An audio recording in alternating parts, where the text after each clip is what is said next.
Siapa yang bisa membereskan problema hati nurani? Darah domba, darah lembu tersebut tidak mungkin, Alkitab katakan. Reformasi yang paling besar bukan dilakukan oleh Martin Luther. Reformasi yang terbesar dilakukan oleh imam besar yang demikian agung ini.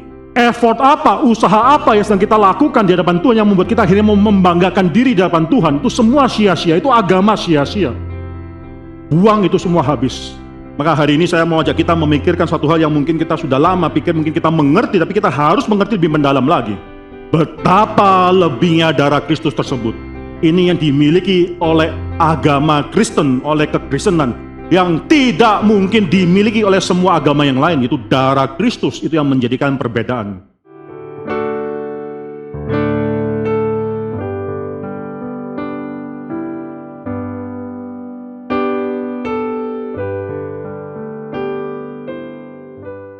So, hari ini saya akan membawa kita dalam suatu perenungan firman Tuhan dari Ibrani pasal yang ke-9. Kita akan meneruskan suatu bagian yang sangat penting sekali.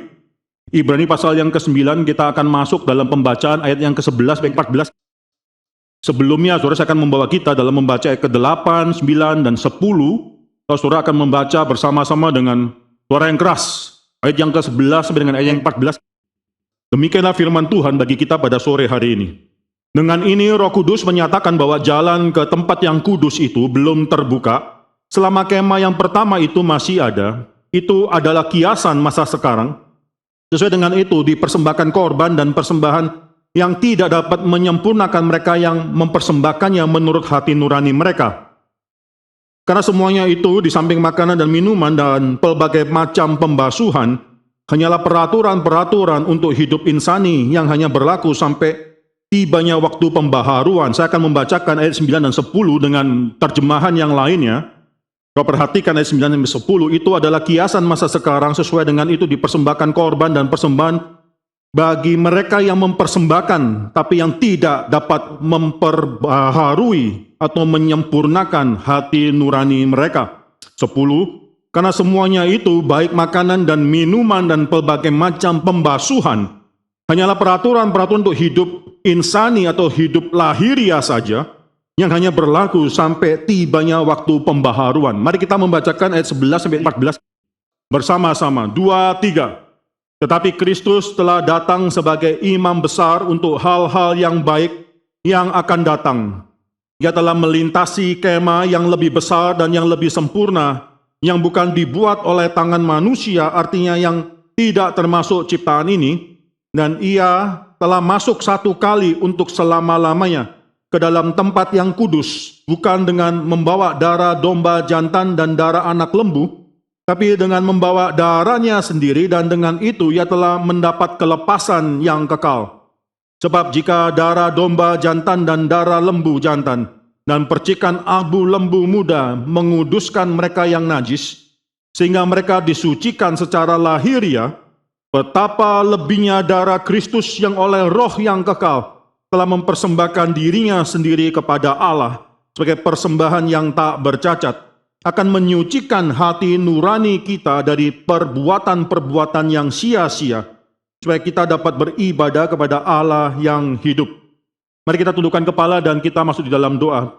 Bapa dalam surga, kami sudah membuka sebagian daripada firman Tuhan.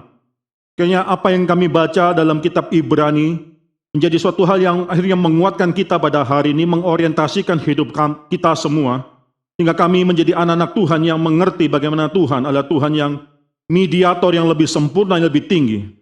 Ada hal yang demikian indah yang harus kami pelajari ya Tuhan, bahwa kami dalam ibadah pada pagi hari ini, semua pergumulan hidup kami, baik kami yang berada dalam ruangan ini maupun mereka yang mengikuti secara live stream, secara daring, kami memiliki pergumulan hidup karena kami adalah orang-orang yang sementara, tapi biarlah tidak ada satu pergumulan hidup kami yang menjadi fokus perhatian kami pada sore hari ini. Biarlah firman Tuhan itu menguatkan kami. Berkatilah pemberitaan firman Tuhan ini, berkatilah hamba-Mu. Bila firman Tuhan ini berbicara kepada hamba-Mu, sebagaimana firman Tuhan ini berbicara kepada anak-anak Tuhan yang menantikan firman Tuhan. Misalkan semua dalam nama Tuhan Yesus Kristus kami berdoa dan mengucap syukur. Amin.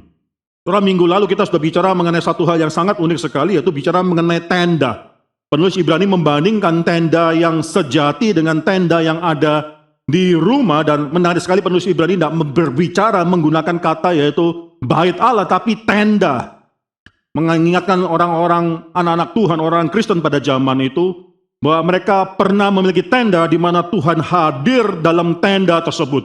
Bukan bait Allah gedung yang mereka banggakan, bait Allah daripada Herodes pada saat itu yang diperbaharui oleh Herodes.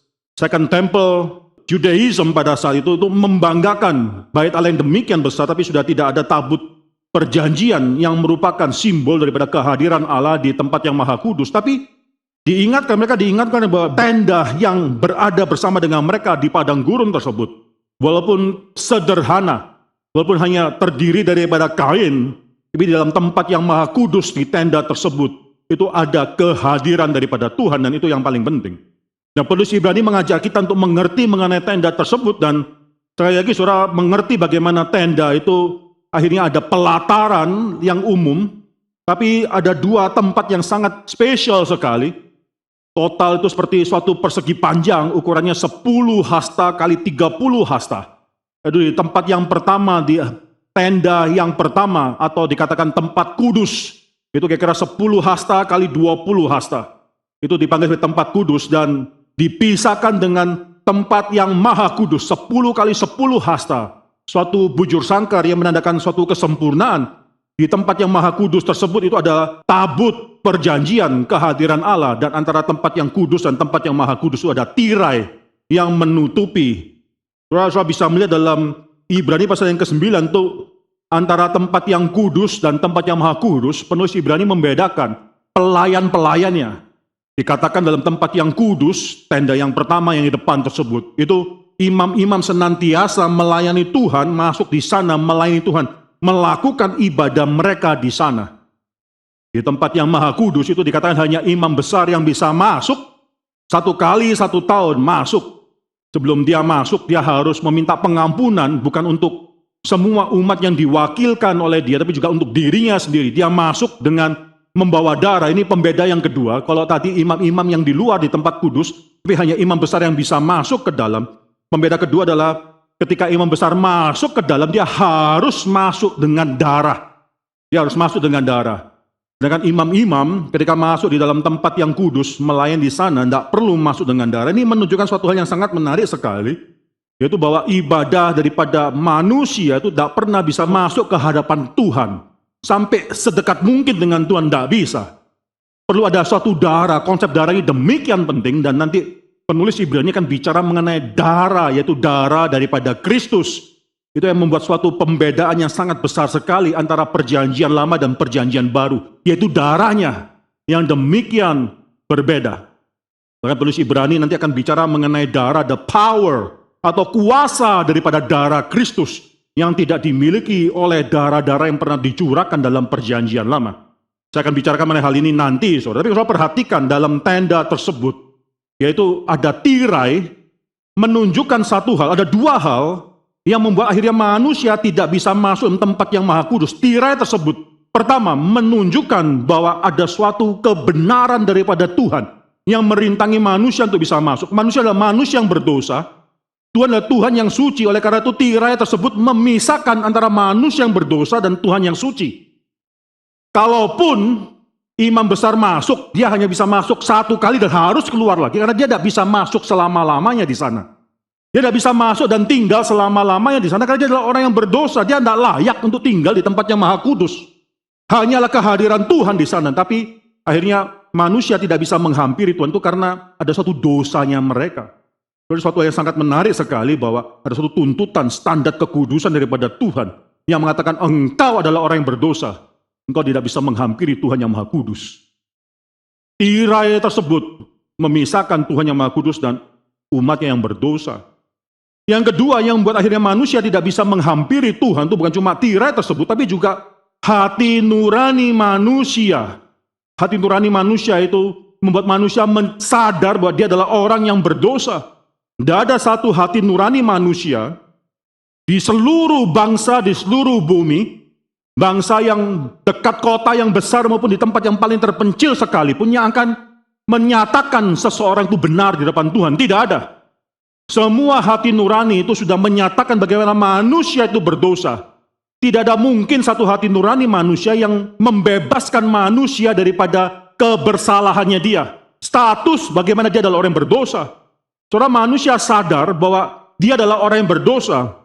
Maka saudara perhatikan dalam ayat yang ke-9 di sana, ayat Ibrani pasal 9 ke-9, saudara perhatikan di sana, itu penulis Ibrani mengatakan suatu kalimat, itu semua korban-korban perjanjian lama itu tidak bisa menyempurnakan hati nurani mereka yang mempersembahkan korban tersebut. Ini suatu pernyataan yang luar biasa sekali. Hati nurani mereka terus menghakimi mereka, menyadarkan mereka bahwa mereka adalah orang yang berdosa. Siapa yang bisa menyelesaikan problem hati nurani? Siapa yang bisa menyelesaikan problem hati nurani sehingga kita bisa mengatakan bahwa kita adalah orang yang kudus, yang sudah dibenarkan dan kita layak, hati nurani kita menyatakan bahwa kita layak masuk, dilayakkan lebih tepat saudara, dilayakkan masuk dalam tempat yang maha kudus tersebut. Itu penulis Ibrani nanti akan bicara, yaitu darah Kristus saudara. Tidak bisa dilakukan dengan cara yang lain kecuali dengan darah Kristus. Saudara, saya minggu lalu mengatakan suatu perumpamaan yang sangat menarik sekali ketika Yesus mati di kayu salib. Itu tirai yang memisahkan tempat kudus dan tempat yang maha kudus itu disobek oleh Tuhan, dirobek, tirai itu sobek. Dikatakan dalam Matius pasal 27 ayat 51, dari atas sampai bawah sobek. Menyatakan satu hal, tirai itu sudah tuntas disobek oleh Tuhan. Tirai itu sebut tidak sobek sampai separuh berhenti. Lalu orang masih berpikir bahwa ya ini menunjukkan bahwa sebenarnya tempat kudus dan tempat maha kudus itu masih ada pemisahan. Tidak, itu disobek dari atas sampai bawah. Menyatakan bahwa apa yang dilakukan oleh Tuhan Yesus Kristus sudah tuntas. Tapi apa yang dilakukan oleh para imam dan imam besar setelah itu, mereka melihat tirai itu dan mereka melihat bagaimana mereka bisa melihat masuk ke dalam tempat yang maha kudus. Tempat itu kosong. Tapi mereka sadar bahwa mereka tidak seharusnya bisa melihat tempat tersebut. Mereka akan menjahit kembali tirai tersebut. Ini suatu ironis yang sangat besar sekali. Mereka merasakan tradisi harus memisahkan mereka dari tempat yang maha kudus. Maka ketika Tuhan sudah merobek tirai tersebut, mereka menjahit kembali dengan tangan mereka. Dan akhirnya mereka tetap memisahkan diri dengan tempat yang maha kudus. Mengapa? Hati nurani mereka mengatakan mereka tidak worthy untuk bahkan melihat masuk dalam tempat yang maha kudus. Tempat yang maha kudus itu demikian luar biasa. Saudara jangan pikirkan bahwa melihat ke dalam tabut perjanjian itu suatu yang fatal, atau bahkan memegang tabut perjanjian itu bisa mendatangkan kematian. Bahkan ngintip di belakang tirai tempat yang maha kudus itu mendatangkan kematian, saudara. Hanya satu orang yang bisa masuk, imam besar setiap tahun masuk untuk minta pengampunan bagi dosa satu bangsa, tapi dia harus masuk dengan darah minta pengampunan bagi dosanya sendiri. Ini penulis Ibrani sangat membedakan sekali mengenai dua hal ini, saudara. Saudara, pada hari ini, saudara bisa melihat, saya akan membawa kita melihat dalam ayat yang ke-8 terlebih dahulu. Ada beberapa hal yang mau saya tekankan lebih daripada minggu lalu. Di sana dikatakan dengan ini, Roh Kudus menyatakan bahwa jalan ke tempat yang kudus itu belum terbuka. Saudara, jalan tersebut dikatakan di sini belum terbuka. Bukan mengatakan Roh Kudus, bukan mengatakan bahwa jalan tersebut tidak akan terbuka, tapi jalan tersebut belum terbuka. Saya percaya ini dikatakan kepada mereka yang masih dalam konsep perjanjian atau covenant, di Old Covenant, perjanjian lama. Roh Kudus berbicara kepada mereka, tirai tersebut, jalan untuk masuk dalam tempat yang maha kudus itu belum terbuka. Belum terbuka. Ada saatnya nanti itu akan terbuka. Di sini penulis Ibrani mengatakan dalam Ibrani pasal 9 ke 10, ya, semuanya itu, semua yang mereka lakukan, baik itu makanan, minuman, dan berbagai macam pembasuhan, itu hanyalah peraturan-peraturan untuk hidup lahiriah, insani, yang hanya berlaku sampai tibanya waktu pembaharuan. Atau di dalam bahasa Inggrisnya ada time for reformation.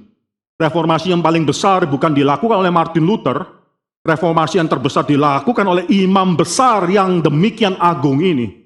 Time for reformation comes, maka pada saat itu dia menyatakan bagaimana dia adalah imam besar bagi perjanjian yang baru, suatu reformation, suatu pembaharuan terjadi.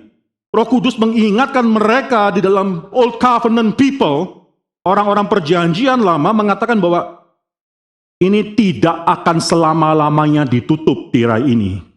Itu yang dikatakan oleh penulis Ibrani di sini, bahwa jalan tersebut itu bukan selama-lamanya ditutup, tapi jalan tersebut belum terbuka. Ini mengkontraskan dengan apa yang dilakukan oleh orang-orang yang beragama pada saat ini. Roh Kudus kan berbicara kepada mereka, tidak mungkin itu akan terbuka. Tapi berbeda kepada anak Tuhan, Roh Kudus mengatakan itu belum terbuka. Tapi bagi mereka yang bukan anak Tuhan, Roh Kudus menyatakan bagaimana itu tidak akan mungkin bisa terbuka jalan tersebut dengan cara-cara mereka. Tapi satu kalimat yang sangat menarik sekali di sini mengatakan bahwa jalan ke tempat yang kudus itu, tempat di belakang tempat yang maha kudus sebenarnya, itu belum terbuka. Ada satu kalimat yang lainnya, ayat yang ke-8, selama kemah yang pertama itu masih ada. Orang-orang pada perjanjian lama sadar, harusnya disadarkan mengenai hal ini. Selama kemah yang di depan itu masih ada dan mereka terus melakukan ibadah di sana, itu jalan itu belum terbuka masuk tempat yang maha kudus. Tapi bukan hanya berbicara kepada orang-orang perjanjian lama, Old Covenant people, tapi juga berbicara pada kita semua pada saat ini, mengatakan bahwa jalan seharusnya sudah terbuka karena Kristus sudah mati di kayu salib dan Tuhan sudah menyobek tirai dalam bait Allah. Tapi seringkali kita menutup jalan tersebut dengan melakukan ibadah-ibadah yang tidak berkenan kepada Tuhan. Apa maksudnya ibadah yang tidak berkenan dengan Tuhan? Nanti kita akan singgung sedikit, itu dikatakan dalam pasal 9 ayat ke-14. Di sana dikatakan ada suatu perbuatan yang sia-sia. Apa itu? Ketika kita menganggap bahwa mereduksi apa yang sudah dilakukan oleh Kristus itu menjadi suatu problema etika dalam hidup kita. Kita hanya mau melakukan sesuatu untuk mendapatkan surga. Kita mau berbuat baik untuk menyenangkan hati Tuhan. Memang itu harus. Tapi kita bukan berbuat baik untuk akhirnya mendapatkan surga, menyenangkan hati Tuhan untuk akhirnya membeli surga tersebut. Selama kita melakukan hal tersebut, Roh Kudus akan berbicara kepada kita, jalan tersebut ke tempat yang maha kudus itu belum terbuka karena kita tidak sadar. Yang membuka jalan tersebut itu bukan manusia. Itu akan terus tertutup sama kita hanya melakukan ibadah di tempat yang kudus tersebut. Kita hanya akhirnya melakukan suatu ibadah sebagai suatu tindakan keagamaan. Peraturan-peraturan yang tidak akhirnya bisa, ritual-ritual yang tidak bisa menyelamatkan kita. Jadi suatu yang sangat penting sekali, saudara, ini peran Roh Kudus mengingatkan kita bahwa agama tidak menyelamatkan manusia. Bukan apa yang kita lakukan yang menyelamatkan manusia, tapi jalan tersebut terbuka. Ketika tirai tersebut disobek oleh Tuhan, Tuhan membuka sendiri tirai memisahkan manusia berdosa dan Tuhan yang suci. Melalui apa yang sudah dilakukan oleh Kristus, itulah satu-satunya cara jalan tersebut bisa terbuka, saudara. Saudara, kita akan memperhatikan dalam Ibrani pasal yang ke-9 di sini, ayat yang ke-11. Itu suatu kalimat yang sangat penting sekali, itu dimulai dengan kata tetapi Kristus. Ini mengkontraskan antara Kristus dengan pembahasan yang sebelumnya. Saudara, di dalam ayat yang pertama itu ada kata yang diterjemahkan dalam bahasa Indonesia sebagai memang perjanjian yang pertama, atau dalam bahasa lainnya sekarang perjanjian yang pertama, itu maksud yang lebih tepat dalam Ibrani pasal 9 ke 1. Jadi penulis Ibrani membandingkan antara now di dalam perjanjian 9 ayat ke 1 dengan but Christ dalam 9 ayat ke 11. Dan ayat 11 memulai suatu chapter yang baru yang membandingkan antara mengkontraskan antara Ibrani pasal 9 ayat ke 1 dengan yang akan datang, itu pekerjaan daripada mediator yang lebih utama. Sedemikian pentingnya pekerjaan dari mediator ini sehingga ayat ke-15 menyimpulkan suatu kalimat. Karena itu ia, yaitu Kristus, adalah pengantara mediator daripada suatu perjanjian yang baru. Kristus adalah suatu mediator daripada suatu perjanjian yang baru. Saudara, kalau saya perhatikan dari Ibrani pasal yang ke-8, pasal yang ke-9, penulis Ibrani sudah mengatakan bahwa Kristus adalah mediator yang lebih baik. Penekanan selama ini hanya dalam satu fakta bahwa Kristus adalah mediator yang lebih baik dari dua hal. Yang pertama, Kristus adalah mediator yang lebih baik karena tenda di mana Kristus masuk adalah tenda yang lebih baik. Itu penekanan yang pertama. Penekanan yang kedua, penulis Ibrani dalam Ibrani pasal 8 ke 9 juga mengatakan, khususnya Ibrani pasal 8 mengatakan Kristus adalah mediator yang lebih baik karena dia adalah mediator dari perjanjian yang lebih baik. Pasal 8, coba kita baca, saudara. Pasal 8 ayat ke-6. Ya, itu dikatakan di sana, tetapi sekarang ia telah mendapat suatu pelayanan yang jauh lebih agung karena ia menjadi pengantara daripada perjanjian yang lebih mulia atau yang lebih baik yang didasarkan atas janji yang lebih tinggi tersebut. Penulis Ibrani so far sudah mengatakan bahwa Kristus adalah mediator yang lebih baik karena dua hal ini. Tenda di mana Kristus masuk itu lebih baik, dan perjanjian yang dimediasi oleh Kristus adalah suatu perjanjian yang lebih tinggi, lebih mulia, lebih baik, didasarkan atas suatu janji yang lebih tinggi. Ketika berbicara mengenai tenda, saudara bisa melihat dalam ayat yang pertama, saudara bisa melihat ayat yang pertama dari pasal yang ke-8, saya bacakan, ayat kedua dari pasal yang ke-8, saya baca dari ayat yang pertama, pasal 8 sekali lagi, inti segala yang kita bicarakan itu ialah, kita mempunyai imam besar yang demikian yang duduk di sebelah kanan takhta yang maha besar di sorga, 2, dan yang melayani ibadah di tempat kudus, yaitu di dalam kemah sejati, the true sanctuary, the true tent, yang didirikan oleh Tuhan dan bukan oleh manusia. Ini sudah membandingkan bagaimana Kristus adalah satu imam besar yang demikian berbeda. Ini diulangi lagi penekanan dalam ayat yang pasal yang ke-9 ayat yang pertama. Memang perjanjian yang pertama juga mempunyai peraturan untuk ibadah dan untuk tempat kudus, itu holy places, tempat-tempat kudus, buatan tangan manusia itu ditekankan sekali lagi, itu earthly holy places. Dalam LI dikatakan tempat kudus buatan tangan manusia. Saudara bisa melihat ini kontras antara apa yang dilakukan oleh Kristus sebagai imam besar dan imam yang besar lainnya. Mereka hanya masuk di tempat kudus buatan tangan manusia. Tapi Kristus masuk di tempat kudus yang bukan buatan tangan manusia. Ini ditekankan lagi dalam Ibrani pasal yang ke-9 ayat yang ke-11. Ya, Ibrani pasal 9 ke-11, tetapi Kristus telah datang sebagai imam besar untuk hal-hal yang baik yang sebenarnya telah datang. Soalnya itu lebih translation lebih tepat, yang telah datang. Ia telah melintasi kemah yang lebih besar dan yang lebih sempurna. Saudara masih ingat Ibrani pasal 8 yang kedua itu kemah, the true tent, kemah yang sejati tersebut, the true sanctuary, yang bukan dibuat oleh tangan manusia, yang artinya tidak termasuk ciptaan ini. Saudara, ini terus dikontraskan, kemah yang lebih sempurna tersebut, kemah yang lebih dikatakan lebih besar dan lebih sempurna. Imam besar kita masuk dalam kemah yang demikian, maka dia demikian berbeda dengan imam besar yang lain yang hanya masuk kemah buatan tangan manusia.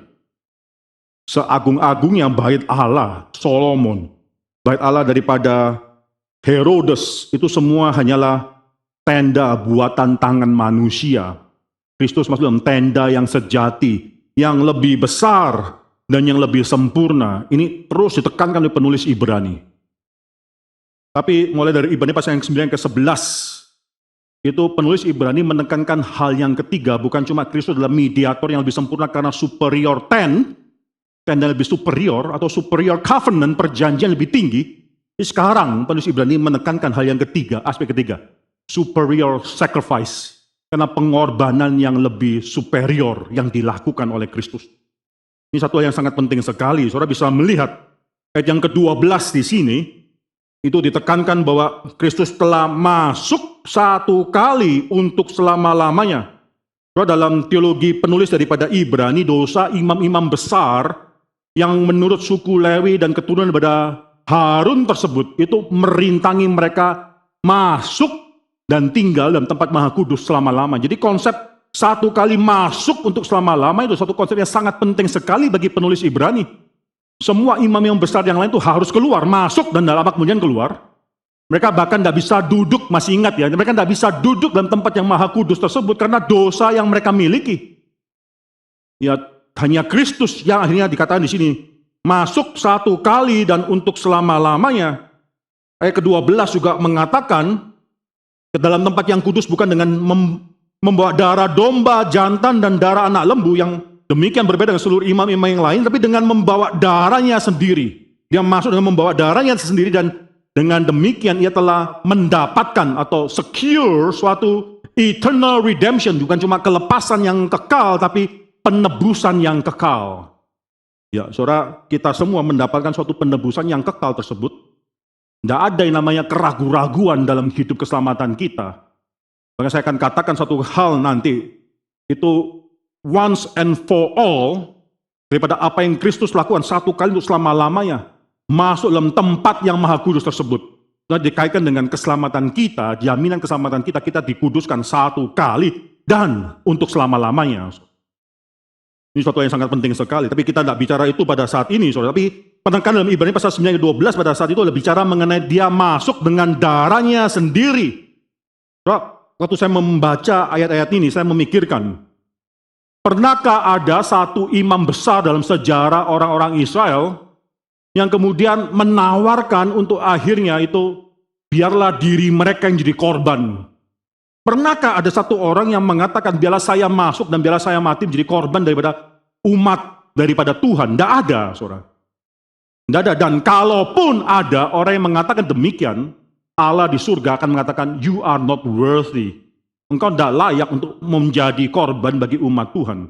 Tapi Kristus di sini dikatakan bahwa dia masuk dengan membawa darahnya sendiri, suatu pengertian yang luar biasa, yang sangat besar sekali, saudara.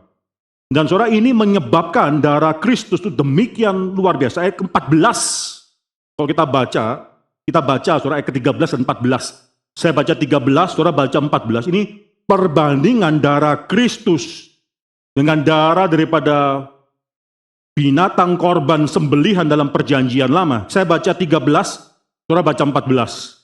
Sebab jika darah domba jantan dan darah lembu jantan dan percikan abu lembu muda menguduskan mereka yang najis, sehingga mereka disucikan secara lahiriah. 14.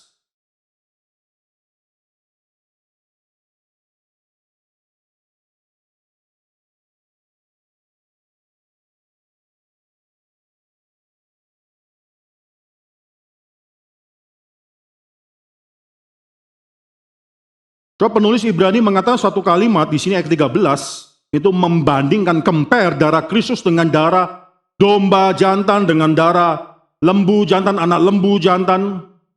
Coba dia katakan, kalau darah domba jantan dan darah lembu jantan percikan abu lembu muda, itu bisa menguduskan mereka yang najis. Mereka yang najis, mereka yang berdosa bisa dikuduskan dengan darah daripada binatang-binatang ini, sehingga mereka disucikan secara lahiriah. Maka penulis Ibrani mengatakan ayat 14, betapa lebihnya darah Kristus. Maka hari ini saya mau ajak kita memikirkan suatu hal yang mungkin kita sudah lama pikir, mungkin kita mengerti, tapi kita harus mengerti lebih mendalam lagi. Betapa lebihnya darah Kristus tersebut. Ini yang dimiliki oleh agama Kristen, oleh kekristenan, yang tidak mungkin dimiliki oleh semua agama yang lain. Itu darah Kristus, itu yang menjadikan perbedaan.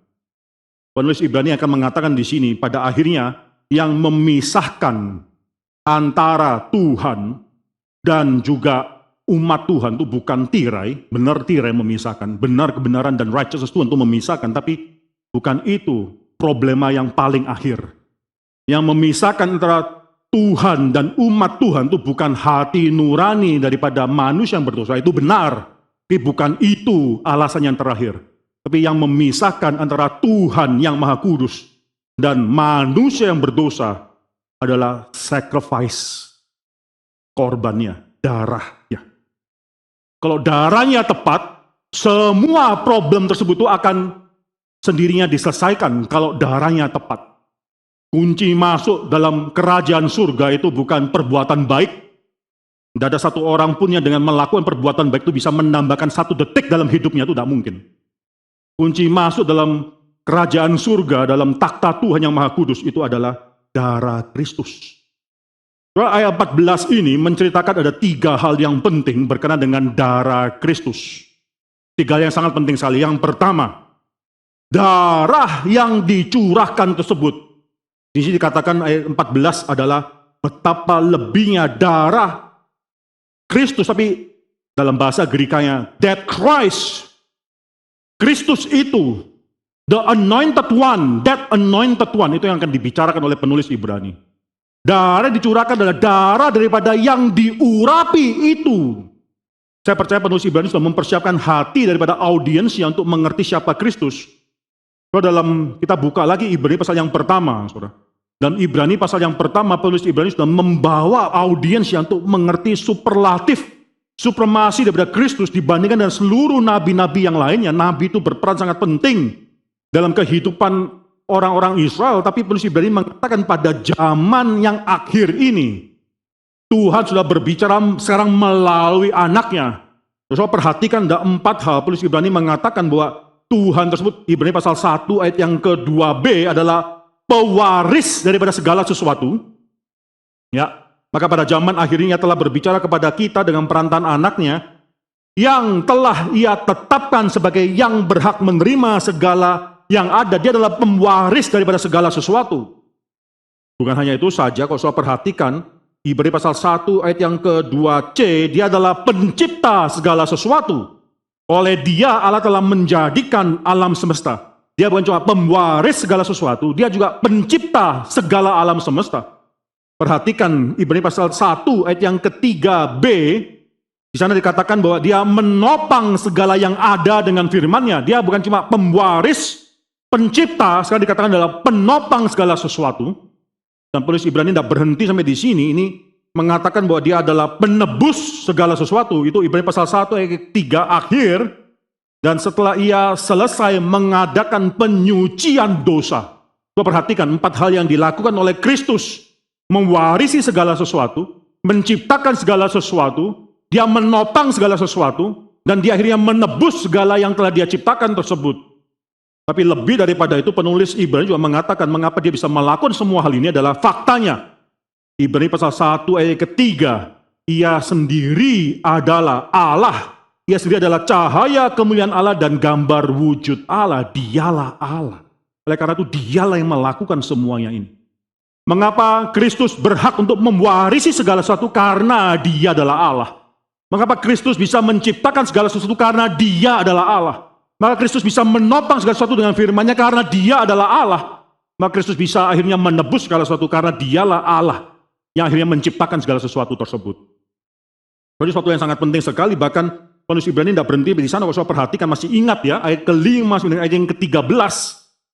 Itu penulis Ibrani di dalam ayat-ayat tersebut menceritakan, mengkutip 7 ayat dalam perjanjian lama yang menceritakan mengenai betapa mulianya Kristus dibandingkan dengan malaikat-malaikat. Dan tidak mengulangi hal ini suatu hal yang sangat penting. Kristus lebih utama. Sampai akhir daripada Ibrani pasal 1, saudara bisa melihat penulis Ibrani mengatakan bahwa Kristus lebih utama daripada seluruh nabi dan seluruh malaikat. Tidak sampai di sana, di antara seluruh nabi, Ibrani pasal yang ketiga, saudara perhatikan di sana, dalam Ibrani pasal ketiga, 6 ayat pertama tersebut, penulis Ibrani dengan demikian brilliantnya mengatakan bagaimana Kristus bahkan lebih tinggi daripada Musa.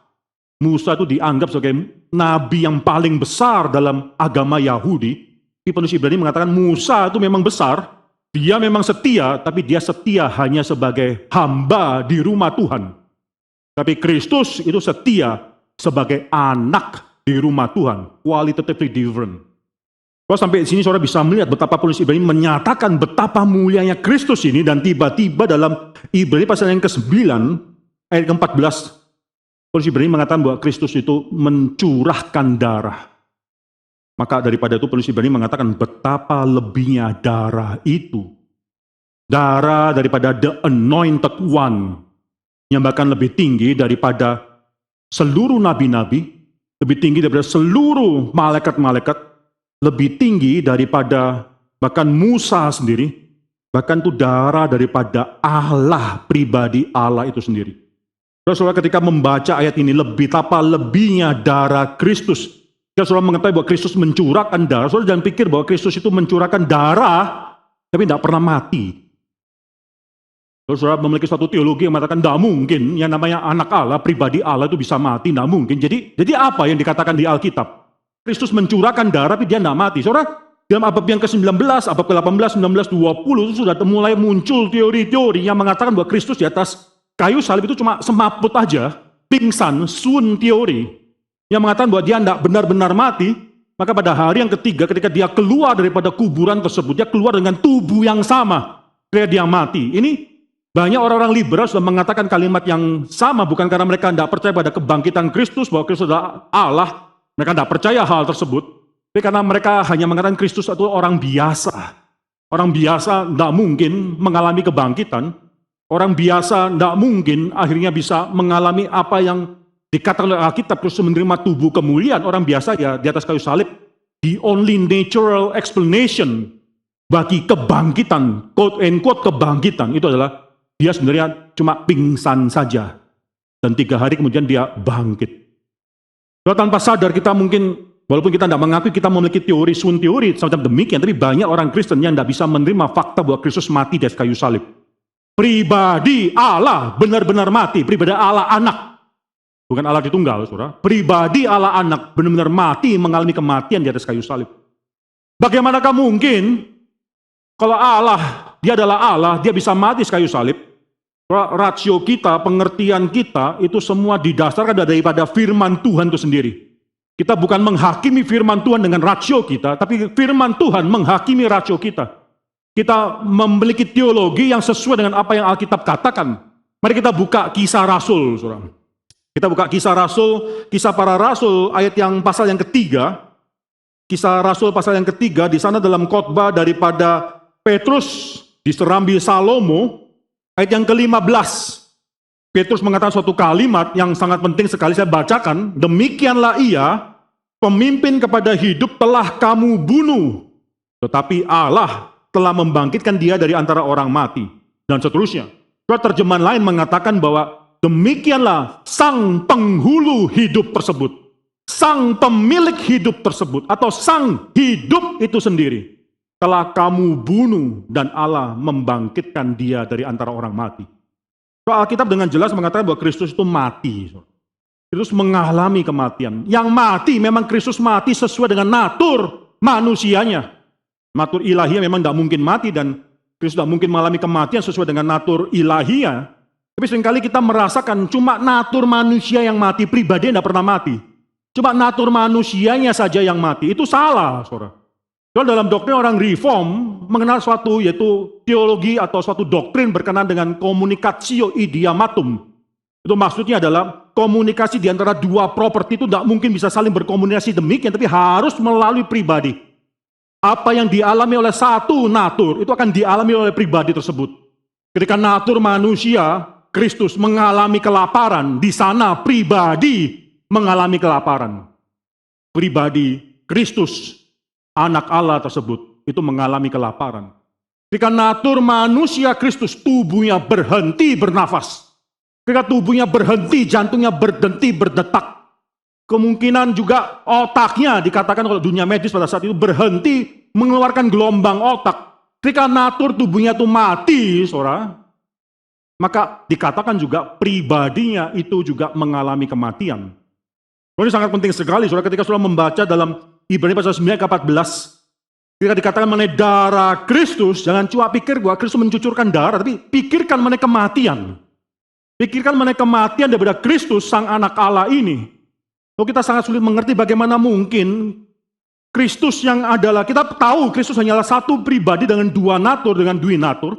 Lalu bagaimanakah mungkin Kristus yang adalah anak Allah ini mengalami kematian?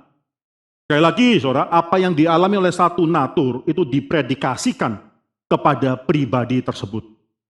Saudara, Charles Hodge pernah mencoba menjelaskan hal ini, suatu hal yang sangat sulit, communicatio idiomatum, dan khususnya mengenai dui natur daripada Kristus ini. Dia menjelaskan dengan contoh daripada manusia kita semua juga punya dui natur, saudara. Kita berbeda sekali dengan dui natur daripada Kristus, tapi kita punya dua natur yang berbeda. Yang pertama yaitu natur materi kita, yaitu tubuh kita. Yang kedua adalah natur imaterial, yaitu jiwa atau roh kita tersebut. Maka sekali lagi, saudara, Charles Hodge mengatakan apa yang terjadi dalam satu natur tersebut itu diatribusikan kepada pribadi. Karena kita memiliki dua natur yang berbeda, satunya materi dan satunya imaterial, maka saudara, seringkali yang diatribusikan kepada pribadi itu bisa bertolak belakang. Saudara bisa mengatakan, saya, David, adalah orang yang kekal dan juga sementara pada saat yang bersamaan. Lalu saudara pikir itu kan kontradiksi, kekal dan sementara kan kontradiksi. Bagaimanakah mungkin saya bisa sekaligus David, atau Anda semua sebutkan namamu masing-masing, adalah sekaligus kekal dan sekaligus juga sementara, bagaimana mungkin? Karena bicara dengan mengenai dua natur yang berbeda yang masing-masing diatribusikan kepada pribadinya. Ketika saya mengatakan bahwa saya adalah orang yang sementara, itu karena tubuh saya adalah tubuh yang sementara, ini tubuh menuju kematian. Tubuh yang pasti akan mengalami kematian. Jadi ketika saya mengatakan saya adalah orang yang kekal, karena roh saya adalah roh yang kekal. Roh tersebut tidak mengalami kematian, bahkan tidur pun tidak mengalami konsep tidur. Memang Alkitab berkali-kali mengatakan bahwa manusia yang mati itu sedang tidur. Tapi bukan rohnya yang tidur, tubuhnya itu yang mengalami tidur. Rohnya itu langsung, kalau adalah anak Allah, langsung kembali kepada Bapa di surga. Dan roh pada saat itu, roh manusia langsung menikmati, nikmatnya suatu persekutuan dengan Bapa di surga itu bagi anak-anak Tuhan. Bagi mereka yang belum mengenal Tuhan, itu juga dikatakan roh itu langsung masuk dalam api neraka dan langsung mendapatkan penghakiman, siksaan dalam api neraka tersebut. Roh tidak pernah tidur. Roh tidak pernah mati, roh tidak pernah mengalami kematian, oleh karena itu roh dikatakan sebagai suatu hal yang kekal dan Oleh karena itu, apa yang diatribusikan atau dikatakan bahwa satu natur diatribusikan kepada pribadi, saya dikatakan adalah David yang kekal, manusia yang kekal. Sekaligus juga manusia yang temporal. Mari kita buka 2 Korintus, saudara. 2 Korintus pasal 4 yang ke-16, saya bacakan bagi Anda sekalian. Sebab itu kami tidak tawar hati, tetapi meskipun manusia lahiriah kami semakin merosot, namun manusia batinia kami dibaharui dari sehari ke sehari. Ini satu orang yang sama, Paulus bisa mengatakan bahwa ada 2 macam, my outer self dan my inner self. My outer self itu merosot sehari demi sehari, itu semakin lama semakin lemah. Tubuh menuju kepada kematian, itu my outer self, but my inner self, atau dalam bahasa Indonesia itu manusia batiniah kami, itu my inner self. Rohku diperbaharui sehari demi sehari. Ini bagaimana kita bisa mengerti bagaimana Allah anak, yaitu Yesus Kristus, satu pribadi dengan 2 natur tersebut itu bisa mengalami kematian. Karena apa yang diatribusikan, yang terjadi dalam satu natur diatribusikan kepada pribadi. Kristus, saudara harus percaya bahwa Kristus anak Allah itu mati di atas kayu salib. Kalau saudara tidak mengerti mengenai hal ini, saudara tidak mengerti apa yang dikatakan oleh penulis Ibrani di sini. Dia mengatakan darah Kristus, betapa lebihnya darah Kristus itu bukan cuma mencucurkan darah, enggak. Tapi together with it, kematian daripada the anointed one yang sudah diurapi sedemikian rupa itu mati di kayu salib. Maka kematian binatang-binatang tersebut tidak ada artinya, saudara. Incomparable. Sama seperti Kristus masuk tenda yang bukan buatan tangan manusia, atau dalam Ibrani pasal 9 ayat ke-11 yang bukan termasuk dunia ini. Demikian juga kematian daripada Kristus itu demikian berbeda, karena itu bukanlah kematian daripada ciptaan, saudara, itu kematian daripada Sang Pencipta, penghulu hidup tersebut itu mati di kayu salib. Betapa lebih besarnya darah Kristus tersebut. Kita bisa mengerti hal ini. Yang kedua, dikatakan di sini ayat 14 kita baca sekali lagi, betapa lebihnya darah Kristus yang oleh Roh yang kekal telah mempersembahkan dirinya sendiri kepada Allah sebagai persembahan yang tak bercacat. Saya mau garis bawahi kata tak bercacat di sana. Kristus ketika mempersembahkan dirinya itu sebagai suatu persembahan yang without blemish. Konsep sebagai domba persembahan harus tidak bercacat. Itu satu konsep yang sangat penting sekali. Dalam konsep agama Yahudi, perhatikan perbedaannya. Orang Yahudi tinggal mencari domba yang paling sempurna yang mereka bisa dapatkan. Mereka bawa dan mereka simpan. Dari Nisan ke-10 sampai Nisan ke-14, bulan Nisan. Hari ke-10 sampai bulan Nisan, hari ke-14. Selama 4 hari tersebut, mereka simpan, pelihara baik-baik binatang tersebut. Kalau binatang itu tidak celaka dan terbukti enggak ada cacat dalam diri binatang tersebut, mereka bawa binatang tersebut kepada imam-imam, dan imam mengatakan binatang itu boleh dan layak untuk dipersembahkan, dan mereka sembelih binatang tersebut. Jadi ketika Alkitab mengatakan bahwa dia adalah Kristus adalah persembahan yang tak bercacat, itu perjuangan bukan cuma 4 hari atau hari-hari terakhir hidupnya, tapi seumur hidupnya dia harus melakukan suatu ketaatan, active obedience. Itu yang dimaksudkan di sana, active obedience of Christ. Bahwa dia terus-menerus hari demi hari adalah Adam kedua yang akhirnya melakukan ketaatan yang gagal dilakukan oleh Adam pertama. Ini suatu kesulitan yang luar biasa sekali. Ya, Kristus mempersembahkan diri sebagai korban, itu suatu pengorbanan bukan pada hari-hari terakhirnya, tidak. Tapi pada seluruh hidup dia menyerahkan dirinya sebagai domba yang sudah dipersiapkan tersebut. Saya bisa membayangkan dia itu mau tahu dia datang mengapa dia sadar. Dia tahu dia datang untuk mati, dia juga tahu. Dia bicara, kita sudah baca tadi di dalam pembacaan Alkitab bertanggapan bahwa dia berkata kepada murid-murid bahwa dia harus mati. Dan dia harus mati dan dia harus dibangkit. Dia sadar dia harus mengalami kematian. Kalau saya percaya dia mempersiapkan dirinya sedemikian rupa sehingga dia menjadi domba Allah yang sempurna tak bercacat tersebut. Active obedience of Christ. Saya pernah bicarakan mengenai hal ini, saudara. Graham Mason, seorang pendiri teolog daripada PCUSA, yang akhirnya pernah dikeluarkan daripada PCUSA karena dirasakan sebagai seorang pendeta ordained minister yang tidak taat. Saudara, itu banyak kisah di belakang itu, dan saya percaya dia melakukan hal tersebut karena dia yang sadar, dia mengetahui benar visi USA yang tidak taat kepada Tuhan.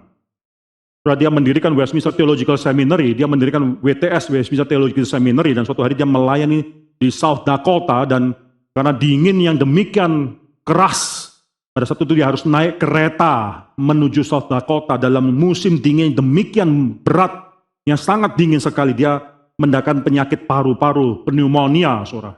Lalu dia meninggal 1 Januari kalau saya tidak salah 1936.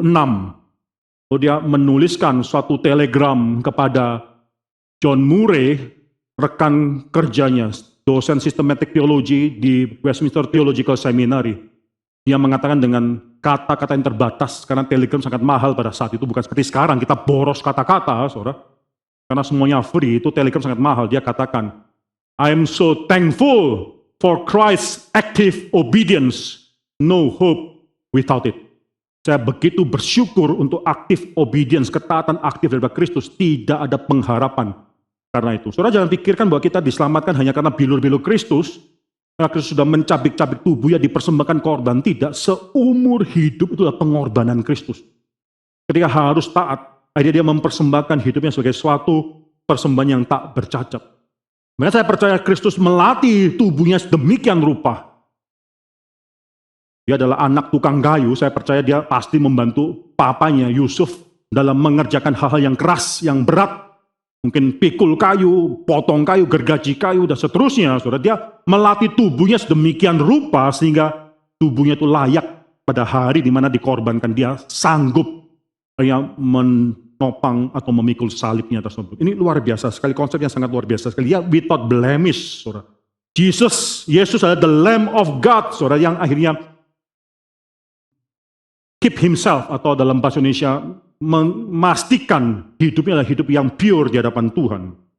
Yang ketiga, saudara, yang penting sekali dalam persembahan Kristus, dikatakan di sini, sekali lagi saya baca 14, betapa lebihnya darah the anointed one, Kristus, yang mempersembahkan dirinya sendiri kepada Allah oleh atau melalui roh yang kekal. Persembahan yang tak bercacat. Sekali lagi di sini penekannya adalah dia mempersembahkan diri kepada Allah, tapi melalui roh yang kekal. Saudara, di sini ada dua pengertian mengenai apa maksudnya dia mempersembahkan diri melalui roh yang kekal.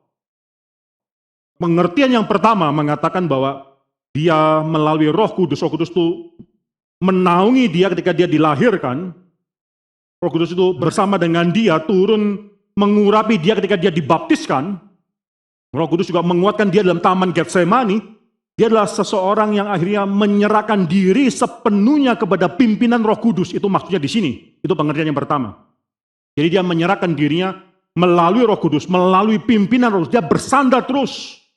Demikian berbeda dengan Adam yang pertama. Saya percaya juga Adam pertama, Roh Kudus juga berbicara kepada dia, tapi dia tidak bisa dan tidak mau sepenuhnya bersandar kepada Roh Kudus.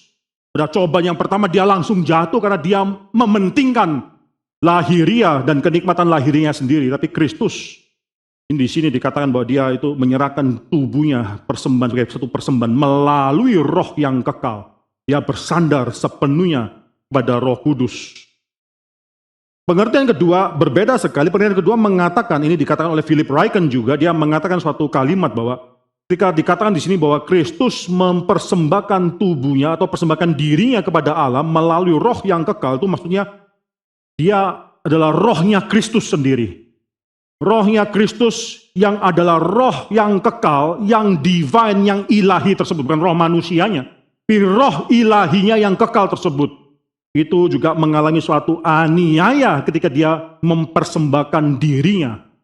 Karena Kristus menanggung dosa umat manusia, itu bukan hanya atas tubuh jasmania sendiri. Itu dilakukan oleh semua binatang-binatang. Oleh karena itu binatang hanya menanggung atau paling tidak menyucikan. Kita bisa baca ke-13, saudara. Di sana mengatakan bahwa domba jantan, darah lembu jantan, percikan abu lembu, menguduskan mereka yang najis, tapi secara lahiriah saja. Tapi Kristus bukan cuma menanggung dosa umat manusia secara lahiriah dalam tubuhnya yang dicabik-cabikan di atas kayu salib, saudara, tapi juga di atas spiritnya, yaitu spirit ilahinya yang kekal tersebut, yang menanggung dosa daripada umat manusia. Ini perkataan daripada sebagian daripada interpreter di sini, mengatakan bahwa Kristus juga menanggung kesulitan secara spiritual, hidup spiritual dia, hidup spirit, hidup rohnya dia.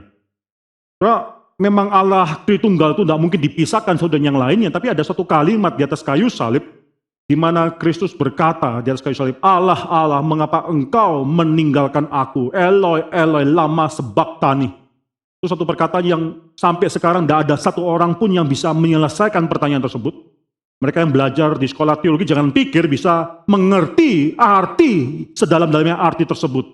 Karena kita tidak bisa mengerti bagaimana Kristus dipisahkan. Itu tidak bisa dimengerti. Seharusnya Allah Tritunggal tidak bisa terpisahkan satu dengan yang lain, tapi apakah itu berkata cuma kata-kata sandiwara saja, atau hanya cuma bicara mengenai roh manusia Kristus? Saudara Calvin mengatakan ini bicara jauh lebih mendalam. Ketika pengakuan iman rasul yang kita baca setiap hari Minggu mengatakan bahwa Kristus turun ke dalam kerajaan maut, itu bukan cuma menerima, itu suatu amarah daripada Tuhan.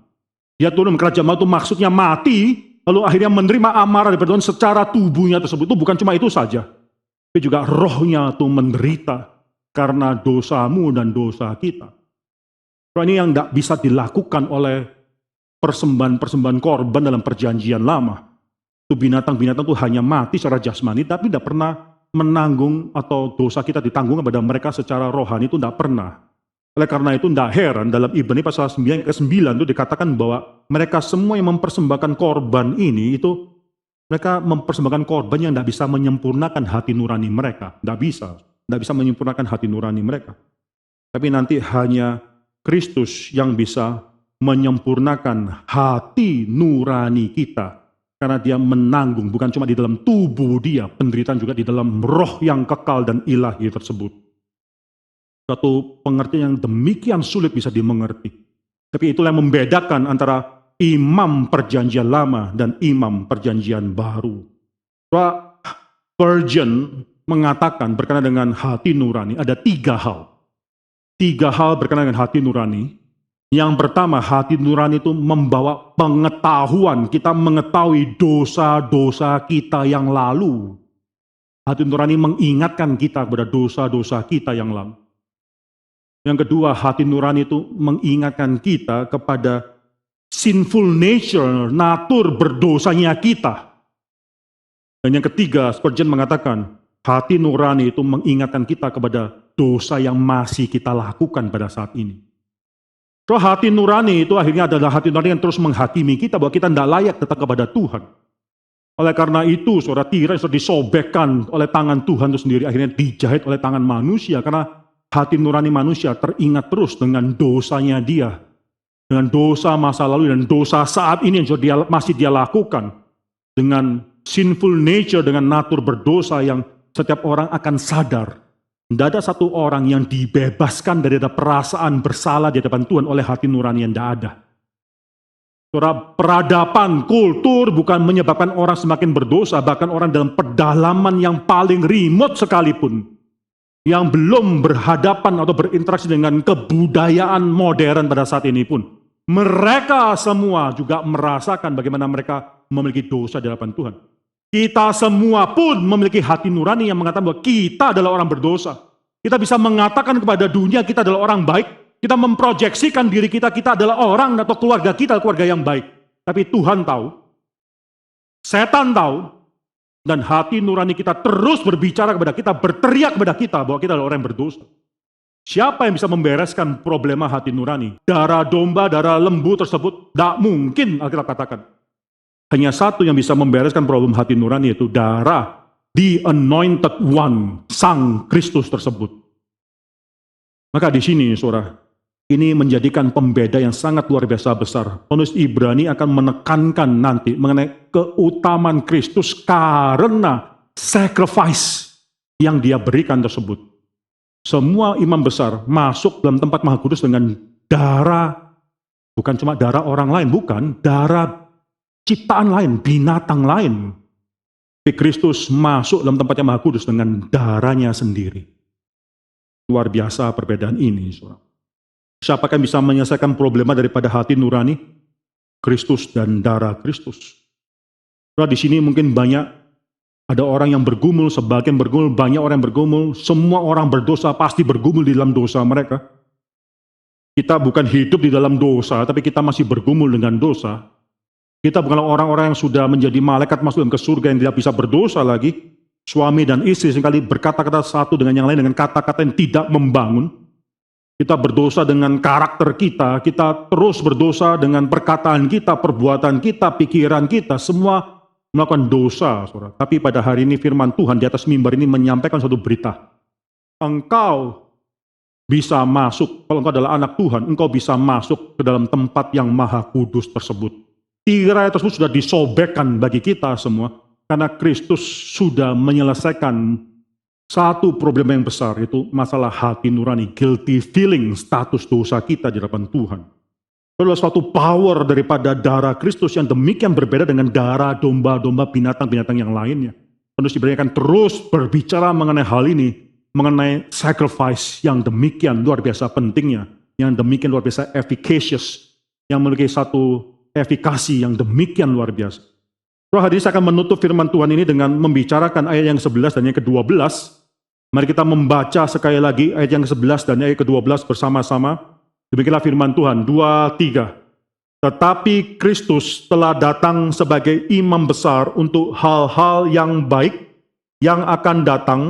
Ia telah melintasi kemah yang lebih besar dan yang lebih sempurna, yang bukan dibuat oleh tangan manusia, artinya yang tidak termasuk ciptaan ini. Dan ia telah masuk satu kali untuk selama-lamanya ke dalam tempat yang kudus, bukan dengan membawa darah domba jantan dan darah anak lembu, tapi dengan membawa darahnya sendiri. Dan dengan itu ia telah mendapat kelepasan yang kekal. Kalau saudara mempelajari Alkitab, dan saudara memiliki akses kepada bahasa Yunani, saudara akan langsung mencoba mencari main verb-nya ada di mana, kata kerja utama ada di mana. Saudara, dalam bahasa Indonesia ini ayat 11 dan ayat ke-12 adalah dua main verbs atau dua kalimat utama. Tapi Kristus telah datang, itu main verb pertama. Ayat ke-12 dan ia telah masuk, itu seakan menjadi main verb yang kedua. Saudara perhatikan dalam bahasa Yunania, ia menjadi main verb, kata kerja utama adalah ayat yang ke-12. Ia telah masuk, itu main verb. Aorist, indikatif.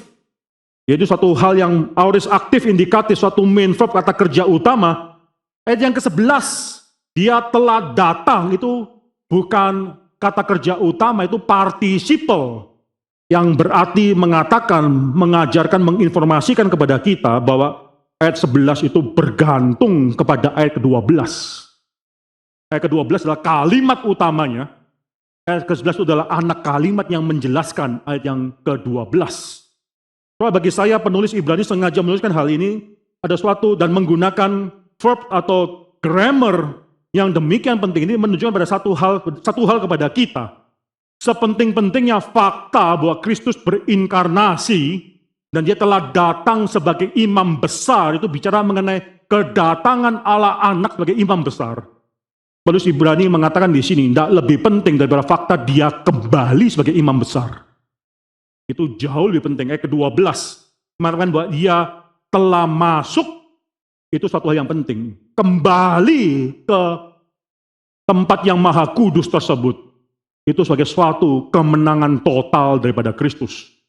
Tentunya antara kematian Kristus, kedatangan Kristus sampai mati, dengan kebangkitan dia dan tidak bisa dilepaskan kalau dia sudah bangkit, lalu naik ke surga, itu tidak bisa dilepaskan semua. Kedatangan dia dan kematian, itu tidak bisa dilepaskan dengan kebangkitan dan kenaikan ke surga. Humiliation and exaltation, sesuatu yang tidak bisa dilepaskan saudara yang lainnya. Tapi sepenting-penting yang kedua hal ini, penulis Ibrani mengatakan bahwa fakta bahwa dia kembali itu sangat penting sekali. Paulus dalam 1 Korintus pasal 15 ayat ke-14 ayat ke-17 itu mengatakan satu kalimat yang sangat penting sekali, mengatakan bahwa jika Kristus tidak bangkit, maka sia-sialah kepercayaanmu, sia-sialah imanmu, dan engkau masih hidup dalam dosa. Mengapa Paulus tidak mengatakan jika Kristus tidak mati, sia-sialah iman? Bukankah yang paling penting adalah fakta bahwa anak domba Allah itu disembeli dan darah dicurahkan? Bukankah itu paling penting? Itulah darah yang menyucikan kita. Paulus dalam 1 Korintus mengatakan kebangkitannya lah yang membuat kita yakin bahwa dia adalah imam besar yang menang. Dan penulis Ibrani juga mengatakan kalimat yang sama. Sepenting-pentingnya bahwa dia telah datang sebagai imam besar, tidak lebih penting daripada fakta bahwa dia telah kembali, dia telah masuk satu kali untuk selama-lamanya ke dalam tempat yang maha kudus yang di surga tersebut. Itu jauh lebih penting. Pengharapan kita atas keselamatan kita itu didapatkan bukan dalam kematian Kristus, itu penting, tapi khusus dalam kebangkitan Kristus. Kematian, kebangkitan ini memang tidak bisa dipisahkan. Tapi kebangkitan Kristus itulah pengharapan kita. Saudara, tidak heran gereja kita bertemu pada hari Minggu, saya terus mengingatkan kita pada hari Minggu ini kita memberitahukan kepada dunia dan pada diri kita, pada keluarga kita bahwa Kristus bangkit. Pengharapan kita adalah kebangkitan Kristus. Maka di sini kebangkitan Kristus dilepaskan daripada bagaimana dia sekarang sudah menang dan masuk ke surga. Saudara, satu hal yang mau saya tekankan di sini bukan hanya kata daripada 11 dan ke-12, tapi dalam ayat ke-12 ada satu kalimat yang sangat penting sekali, yaitu bahwa dia dikatakan di sana, dia telah masuk satu kali untuk selama-lamanya. Itu suatu kata yang sangat penting dalam teologi daripada penulis Ibrani. Once and for all, satu kali dan untuk selama-lamanya. Penulis Ibrani akan membicarakan atau mengatakan menggunakan terms ini satu kali dan untuk selama-lamanya 4 kali di dalam seluruh kitab Ibrani. Perhatikan 4 ayat ini, saudara ya. Perhatikan 4 ayat ini. 4 kali keluar, once and for all. Itu dalam kitab Ibrani keluar hanya 4 kali. Dan setiap kali itu menandakan suatu hal yang sangat penting sekali. Yang pertama sudah pernah kita baca, Ibrani pasal 7, saya baca 26 dan 27 bagi kita semua. Ini pertama kali penulis Ibrani menggunakan kata once and for all.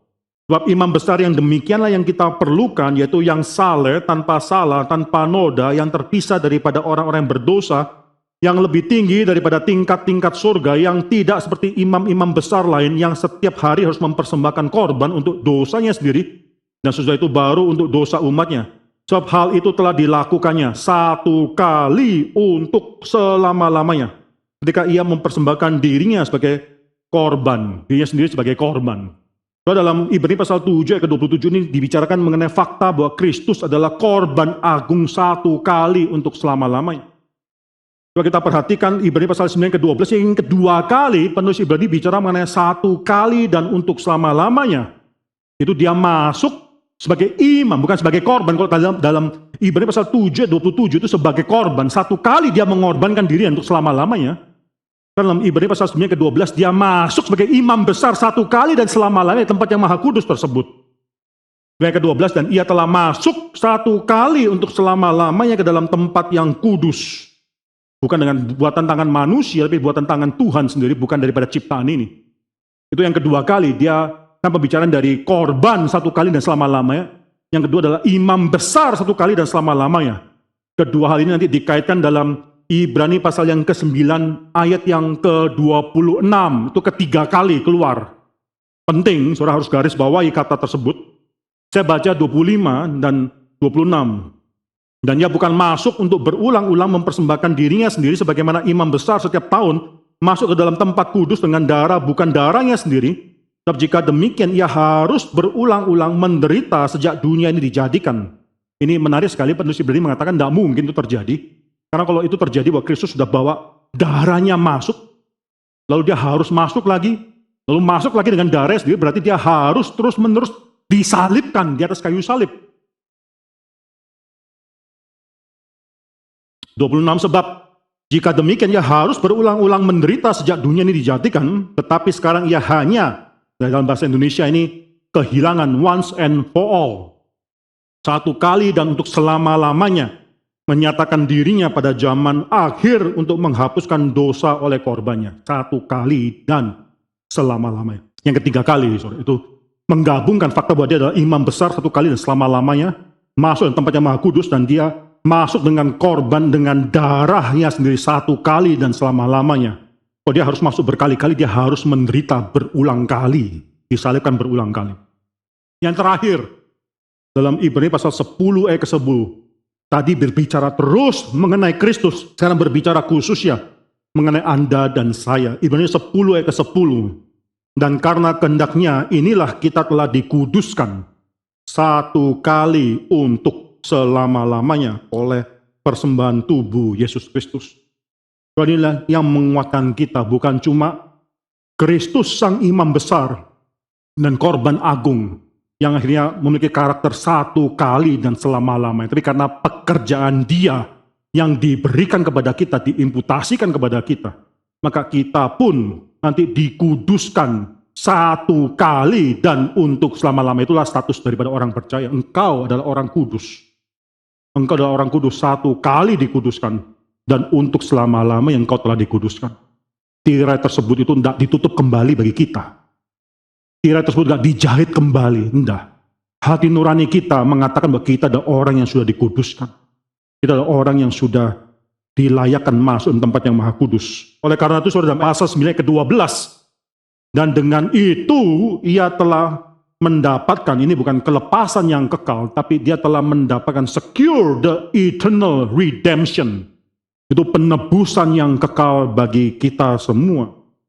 Inilah suatu hal yang luar biasa yang ditawarkan oleh Kristus kepada kita semua.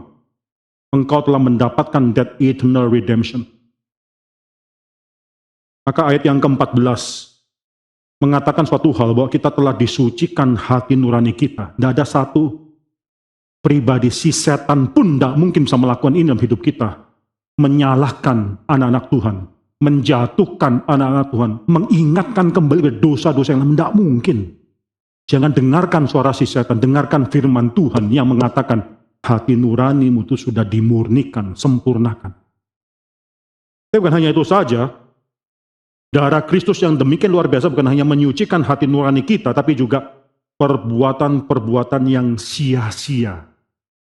Coba cari dalam hidup kita, daftarkan perbuatan apa yang sia-sia masih kita lakukan dan pangkas semua itu habis. Effort apa, usaha apa yang sedang kita lakukan di hadapan Tuhan yang membuat kita akhirnya membanggakan diri di hadapan Tuhan, itu semua sia-sia, itu agama sia-sia.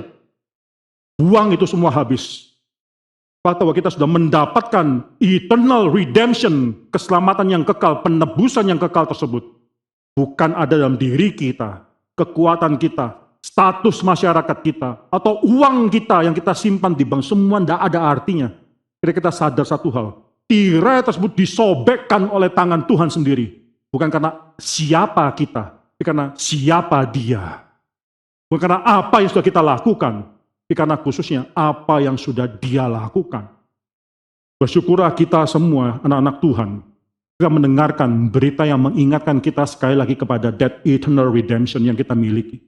Ya, anak-anak Tuhan, dimanapun mereka ditempatkan, dalam pergumulanmu, menghadapi kesulitan apapun, bahkan pergumulan dosamu, engkau diingatkan, satu kali masuk untuk selama-lamanya, berkaitan dengan diriku yang sudah dikuduskan, satu kali dan untuk selama-lamanya. Engkau adalah anak Tuhan. Datanglah kepada Tuhan dengan semua pergumulanmu, karena tidak ada satu pun yang bisa menyelesaikan problema hati nurani kita, selain daripada darah Kristus yang sempurna tersebut. Mari kita tundukkan kepala, dan kita berdoa. Bapa dalam surga, kami bersyukur ya Tuhan untuk firman Tuhan yang sudah kami dengarkan ini. Kami berdoa supaya firman Tuhan ini akhirnya bisa menjangkau begitu banyak orang-orang lainnya ketika hamba-Mu sudah berhenti bicara. Roh Kudus terus berbicara dalam hati kami, dalam pergumulan kami terus diingatkan pada satu fakta, satu hal dan satu hal saja. Bahwa Sang Imam Besar yang kami miliki tersebut sudah masuk dalam tempat yang maha kudus. Satu kali untuk selama-lamanya dengan korban yang adalah darah dirinya sendiri, satu kali untuk selama-lamanya. Dan kami oleh karena itu mendapatkan keselamatan yang kekal. Kami telah dikuduskan satu kali dan untuk selama-lamanya. Kami menolak semua tipuan iblis yang mencoba merongrong hati kami, pikiran kami, keluarga kami. Yang akhirnya mencoba kami memisahkan kami daripada kasih Kristus yang demikian total. Yang mencoba memisahkan kami daripada rencana keselamatan daripada Allah Bapa yang telah digenapkan oleh Yesus Kristus. Kami menyerahkan diri kami, pasangan hidup kami, anak-anak kami, orang tua kami dalam tangan Tuhan. Hari demi hari, semakin kami bersandar kepada Tuhan. Dalam nama Yesus Kristus kami berdoa mengucap syukur. Amin.